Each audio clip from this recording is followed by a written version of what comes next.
saya akan menjelaskan tentang pentingnya pengelolaan kelas. Apa sih pentingnya pengelolaan kelas itu?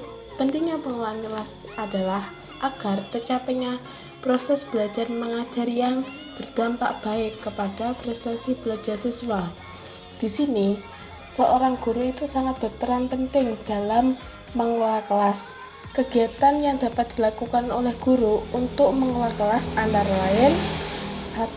Kegiatan mengelola tingkah laku siswa. 2. Menciptakan iklim sosio-emosional. Dan ketiga adalah mengelola proses belajar kelompok. Oke, yang kedua, saya akan menjelaskan tentang pengertian pengelolaan kelas. Pertama, menurut Ahmad Tembun, menurutnya pengelolaan kelas adalah upaya yang dilakukan oleh guru dalam menciptakan dan mempertahankan serta mengembangtumbuhkan motivasi belajar untuk mencapai tujuan yang telah ditetapkan. Kedua, menurut Usman, pengelolaan kelas adalah keterampilan guru untuk menciptakan dan memelihara kondisi belajar yang optimal dan mengembalikannya bila terjadi gangguan dalam proses belajar mengajar. Ketiga, menurut Wina Sanjaya, pengelolaan kelas adalah keterampilan guru untuk menciptakan dan memelihara kondisi belajar yang optimal dan mengembalikannya manakala terjadi hal-hal yang dapat mengganggu suasana pembelajaran. Dari ketiga pengertian menurut para ahli, kita dapat menyimpulkan pengelolaan kelas adalah sebuah keterampilan yang harus dimiliki oleh seorang guru yang dengan tujuan untuk menciptakan keadaan belajar yang optimal. Oke, yang ketiga, saya akan menjelaskan tentang perspektif pengelolaan kelas. Apa sih perspektif pengelolaan kelas itu? Perspektif pengelolaan kelas adalah sudut pandang yang menjadi acuan dalam teori pengelolaan kelas. Antara lain, pertama, perspektif sejarah. Pengelolaan kelas sudah ada sejak awal hingga akhir abad ke-20. Seiring perkembangan zaman, pengelolaan kelas pun masih diteliti dan didiskusikan pelaksanaannya hingga saat ini. Dari pengamatan tersebut muncul anggapan tentang sikap dan sifat seorang guru yang harus dimiliki untuk mencapai pengelolaan kelas yang efektif atau pengelolaan kelas yang bisa dikatakan baik. Menurut Arthur, ia menyebutkan sejumlah sifat-sifat dan keterampilan mengelola kelas yang sebaiknya dimiliki oleh seorang guru antara lain: 1. Sikap tenang. 2. Teguh dan tegas. 3. Rajin dan kuat. 4. Gembira. 5. Simpati. 6. Hangat. 7. Waspada. Kedua, saya akan menjelaskan tentang perspektif psikologi. Teori-teori pengelolaan kelas berkembang dari bidang psikologi. Ada dua teori psikologi yang paling berhubungan dengan pengelolaan kelas, adalah teori dari Skinner dan Rogers. Dua teori ini disebut dengan: pertama, reinforcement. Teori ini membahas tentang mengelola tingkah laku melalui pengaturan lingkungan.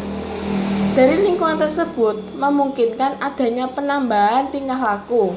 Di sini saya akan mengambil contoh.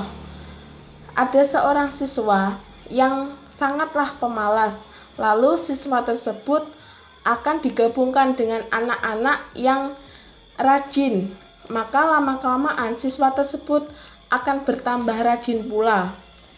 Untuk yang kedua adalah mengubah tingkah laku. Ide psikologi Skinner yang dipraktikkan pada awal tahun 1970 yang disebut dengan modifikasi tingkah laku. Maksud dari teori ini adalah seorang guru itu perlu memerlukan metode-metode untuk mengubah tingkah laku yang diinginkan. Di sini saya akan mengambil contoh. Siswa yang tidak mengerjakan tugas akan diberi hukuman dan peringatan berupa pengurangan nilai. Lalu, lama-kelamaan, jika dilakukan oleh siswa tersebut secara berulang-ulang, maka siswa tersebut akan berusaha untuk mengerjakan tugas dan tidak mengulangi perilakunya tersebut secara berkelanjutan. Jadi nilainya juga akan membaik pula. Assalamualaikum warahmatullahi wabarakatuh. Kali ini saya akan melanjutkan penjelasan materi tentang perspektif pengelolaan kelas. Nah, kalian tadi sudah menyimak perspektif sejarah dan perspektif psikologi. Kali ini saya akan menjelaskan poin yang ketiga, yaitu menetapkan aturan. Untuk mencapai kondisi kelas yang nyaman dan kondusif selama kegiatan belajar mengajar, maka aturan perlu ditetapkan. Aturan ini juga bertujuan untuk membuat siswa dapat belajar dengan tenang tanpa gangguan. Serta aturan ini juga berperan sebagai menuntun siswa supaya bertingkah laku dengan lebih baik. Aturan ini sebaiknya diberlakukan dengan tidak terlalu memberatkan siswa, karena jika terlalu memberatkan siswa, dikhawatirkan malah siswa akan memberontak. Kemudian yang keempat yaitu konsekuen. Konsekuen atau hukuman adalah salah satu tindakan untuk menyelesaikan masalah yang telah diperbuat oleh siswa supaya masalah tersebut tidak terulangi atau berkembang di kemudian hari. Nah, konsekuen ini bisa diberikan dengan cara teguran verbal atau pengurangan nilai, bisa juga berupa hukuman badaniah seperti berlari keliling lapangan. Yang terpenting konsekuen itu diberikan dengan wajar dan tidak membahayakan bagi siswa, atau jangan berlebihan sampai membuat siswa menjadi tertekan atau yang lainnya. Kemudian yang kelima yaitu penguatan. Penguatan adalah upaya atau metode untuk menguatkan tingkah laku siswa yang sudah benar. Penguatan ini bisa berupa pemberian hadiah atau reward, pemberian apresiasi, pujian, atau penambahan nilai. Tujuan dari penguatan ini supaya siswa lebih termotivasi untuk membiasakan perilaku yang sudah benar tersebut supaya perilaku yang buruk tidak lagi kembali. Nah, sekian materi tentang perspektif pengelolaan kelas. Kita lanjutkan ke materi yang selanjutnya. Sekarang kita masuk ke materi yang selanjutnya, yaitu komunikasi. Komunikasi adalah hal yang paling utama dalam pengelolaan kelas, karena pada kegiatan belajar mengajar di kelas akan terjadi interaksi antara guru dengan murid. Nah, di mana interaksi tersebut merupakan salah satu definisi dari komunikasi. Di dalam proses komunikasi ada beberapa elemen atau komponen-komponen dalam pembentuk terjadinya komunikasi. Yang pertama yaitu sender. Sender atau bisa disebut juga dengan komunikator adalah pihak yang memberikan pesan atau menyampaikan pesan atau informasi. Di dalam kelas yang menjadi pemeran sebagai komunikator adalah guru, di mana guru yang biasanya menyampaikan materi pelajaran. Kemudian yang kedua yaitu message.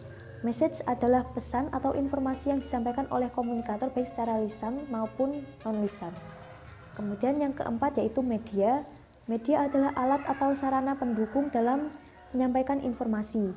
Contohnya seperti TV, buku, majalah, dan lain sebagainya. Kemudian yang keempat yaitu simbol atau isyarat. Simbol atau isyarat adalah kode atau gerakan tertentu yang ditunjukkan oleh komunikator, tujuannya supaya informasi tersebut dapat lebih mudah dipahami oleh orang lain. Contohnya seperti guru yang memperagakan dengan gerakan atau alat peraga saat menyampaikan suatu materi supaya siswa menjadi lebih mudah dalam memahami materi tersebut. Kemudian yang kelima yaitu receiver audience atau disebut juga dengan komunikan. Ini adalah pihak yang menerima informasi dari komunikator.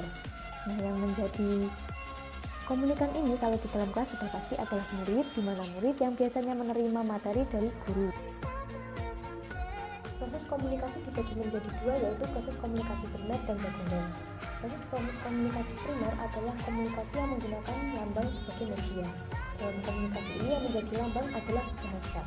Bahasa merupakan media primer untuk menyampaikan suatu informasi. Nah, kalau kita ingin menyampaikan suatu informasi baik secara verbal ataupun non-verbal di tulisan, pasti kita menggunakan bahasa untuk menyampaikannya, kan? Nah, bahasa itu merupakan media primer dalam menyampaikan informasi tersebut. Bagi menjadi tiga, yang pertama yaitu komunikasi satu arah atau komunikasi sebagai aktif. Dalam komunikasi ini, guru berperan aktif dalam menyampaikan maksud dan murid sebagai penerima aktif. Contohnya seperti penyampaian materi dengan cara ceramah, di mana guru yang menjelaskan materi dan siswa hanya menyimak materi tersebut. Kemudian yang kedua, komunikasi dua arah atau komunikasi sebagai interaksi. Dalam komunikasi, baik guru atau murid mempunyai peran yang sama, yaitu sebagai penyampai aksi dan sebagai penerima aksi. Contohnya seperti setelah guru menyampaikan materi, maka guru akan menunjuk salah satu siswa dan diberi pertanyaan. Nah, setelah diberi pertanyaan, siswa tersebut akan memberikan jawaban yang merupakan sama seperti menyampaikan aksi, dan guru yang mendengarkan jawaban dari siswa tersebut sebagai menerima aksi dari siswa. Kemudian yang ketiga yaitu komunikasi tiga arah atau komunikasi sebagai transaksi. Komunikasi tiga arah ini juga disebut sebagai komunikasi banyak arah, di mana melibatkan banyak interaksi dinamis antara siswa dan guru dan antara siswa dengan siswa. Contohnya seperti diskusi kelas, di mana guru juga memberikan materi, siswa yang menyampaikan materi, dan siswa lain yang menyanggah materi atau memberi jawaban atas materi yang disampaikan oleh siswa yang lain. Sehingga semua anggota kelas mempunyai peran yang sama, yaitu menyampaikan aksi dan menerima aksi. Aksi adalah hambatan-hambatan dalam komunikasi. Dalam komunikasi ini, hambatan-hambatan yang biasanya terjadi adalah yang pertama yaitu bahasa. Dari segi bahasa, selain perbedaan bahasa, hal yang menghambat dalam komunikasi yaitu penggunaan bahasa yang sulit dipahami, kemudian penyampaian informasi yang terlalu bertele-tele, pemilihan kata yang kurang tepat, atau penyusunan kalimat yang kurang pas, kemudian suara komunikator atau yang menyampaikan informasi yang terlalu pelan dan kurang jelas. Hal itu membuat penerima informasi atau komunikan jadi kesulitan untuk memahami hal yang diinformasikan tersebut. Kemudian yang kedua yaitu komunikator yang kurang cakap. Komunikator yang kurang cakap biasanya kesulitan untuk mengemas informasi yang disampaikan menjadi lebih menarik atau kurang terampil dalam menyimpulkan suatu persoalan yang dibahas, yaitu membuat komunikan atau yang menerima informasi tersebut menjadi kebingungan. Kondisi mental atau pengendalian emosi yang kurang baik, baik komunikan atau komunikator, juga berdampak pada komunikasi yang kurang baik. Kemudian pengalaman yang dimiliki komunikator yang kurang biasanya membuat komunikator akan mudah bingung dan cepat gugup saat akan berinteraksi dengan orang lain. Kemudian yang kelima yaitu sikap. Sikap buruk yang ditunjukkan baik dari komunikan atau komunikator akan berdampak buruk pada komunikasi. Oleh karena itu, untuk menghindari hambatan-hambatan dalam komunikasi, maka diperlukan penjagaan sikap serta latihan yang cukup bagi komunikator. Dan untuk komunikan juga diperlukan untuk penjagaan sikap yang baik. Dengan demikian, komunikasi yang berjalan dapat dengan baik, lancar, dan kondusif. Itulah materi tentang komunikasi. Sekian dari saya penjelasan tentang perspektif pengelolaan kelas dan komunikasi. Jika ada salah dan kurangnya, saya mohon maaf. Selanjutnya ada materi lain yang akan dijelaskan oleh rekan saya. Maka dari itu, tetap stay tune ya. Oke, assalamualaikum warahmatullahi wabarakatuh. Perkenalkan, nama saya Muhammad Zahraman. Di sini saya akan menjelaskan tentang perhatian pada tingkah laku positif. Apa sih perhatian pada tingkah laku positif? Perhatian pada tingkah laku positif adalah upaya untuk memperbaiki sikap siswa dengan mensupport atau mendukung, dengan memberikan reward atau hadiah, memberikan kesempatan kepada siswa tersebut, bahkan memberikan fasilitas. Dan di sini saya akan mengambil contoh sebagai berikut. Oke, di sini saya akan mengambil contoh tentang anak bandel, radiator, dan banyak alasan ketika di kelas. Dan di sini ada hubungannya dengan perhatian pada tingkah laku positif. Banyak sekali seorang pendidik atau seorang guru ketika menghadapi anak tersebut itu malah menggunakan cara yang instan, yaitu langsung marah pada anak tersebut tanpa tidak mau tahu kenapa anak ini bandel, kenapa anak ini banyak alasan, dan kenapa anak ini susah diatur. Dan di sini adalah fungsi dari perhatian pada tingkah laku positif. Berbeda dengan sebaliknya ketika guru menggunakan perhatian pada tingkah laku positif, seorang guru tersebut akan lebih mengamati dan ingin tahu kenapa anak ini seperti ini, kenapa anak ini bandel, kenapa ini banyak alasan, dan lain sebagainya. Dan di situ ada peluang untuk mendekatinya. Maka dari itu kita harus ada pendekatan. tak kenal maka tak sayang. Maka dari itu kita harus tahu bagaimana cara kita mendekati seorang murid tersebut. Ketika kita mampu mendekati seorang murid tersebut, pasti kita akan tahu, oh ternyata anak bandel itu ada sisi positifnya, tidak selalu sisi negatifnya. Ketika kita tahu, maka dari situ tingkat atau sisi positifnya kita kembangkan.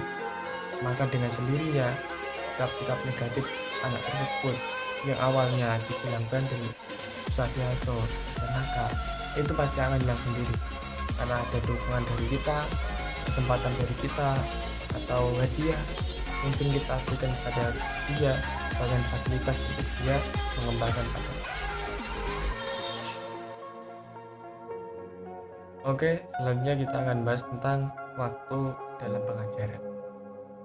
Waktu dalam pengajaran secara terminologi adalah waktu yang digunakan dalam pertemuan kepada guru ditambah waktu yang digunakan belajar mandiri serta waktu untuk melaksanakan tugas dari pendidik atau seorang guru.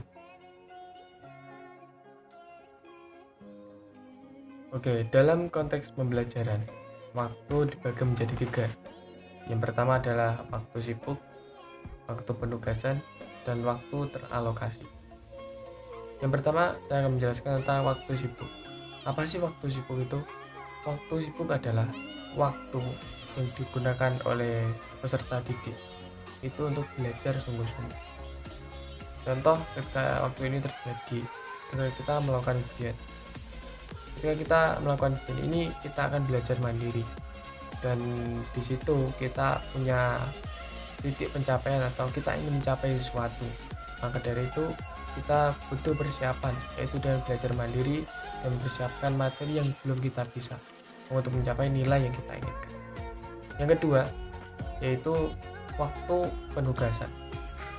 Waktu penugasan ini adalah waktu yang digunakan oleh peserta didik dan berperan aktif dan terlibat dalam buku yang ada dalam sekolah. Contoh ketika guru menjelaskan tentang buku ini, dan kita pun membacanya juga dan menerimanya. Kita ini paham atau belum? Dan kita ini sudah paham. Kalau sudah paham, bagaimana cara mengerjakan ini dan bagaimana cara menjawab ini. Jadi otomatis kita ini harus tahu. Kalau kita belum paham, maka dari itu kita tanya, jangan malu bertanya. Soalnya apa? Karena guru dan murid itu harus ada timbal balik. Guru menyampaikan sesuatu dan kita menerimanya. Kalau kita belum paham, maka perlu ditanyakan. Ketika kita bertanya, otomatis guru akan menjelaskan lagi lebih rinci atau lebih mudah untuk dipahami. Oh, ternyata itu saya sudah paham. Dan itulah waktu penugasan yang terjadi dalam kelas. Ketika adalah waktu teralokasi, adalah waktu yang digunakan peserta didik itu untuk mendapat kesempatan. Waktu ini terkadang itu sangat sangat disia-siakan lah istilahnya. Disia-siakan karena waktu ini sebenarnya kita punya waktu belajar, tapi kita tidak mau menggunakan waktu tersebut. Malah kita menggunakan waktu tersebut untuk mengabaikannya. Padahal di kelas itu sebenarnya kita itu mencari ilmu itu jangan hanya di kelas. Jadi kita itu mencari ilmu itu juga di luar kelas. Jadi di kelas itu hanya seberapa, dan yang lainnya itu di luar kelas. Mungkin kita di kelas kita hanya belajar berapa jam dan berapa menit, dan selebihnya kita di luar kelas. Dan banyak waktu yang terbuang untuk kita menyanyikan waktu, tidak mau belajar, malas belajar, dan nanti. Dan di sini sangat disayangkan untuk waktu teralokasi ini. Dan begitu juga waktu teralokasi ini itu sangat bermanfaat. Contoh, ketika kita bisa menyempatkan waktu untuk belajar apapun itu, pasti kita akan lebih memiliki pencapaian atau tujuan dan memiliki peningkatan dari step by step ke step yang selanjutnya. Jadi kita ini ada peningkatan. Oke, itu tadi penjelasan dari saya. Kurang lebihnya pastinya, kalau lebih mohon dikembalikan. Wassalamualaikum warahmatullahi wabarakatuh. Jangan lupa like, subscribe,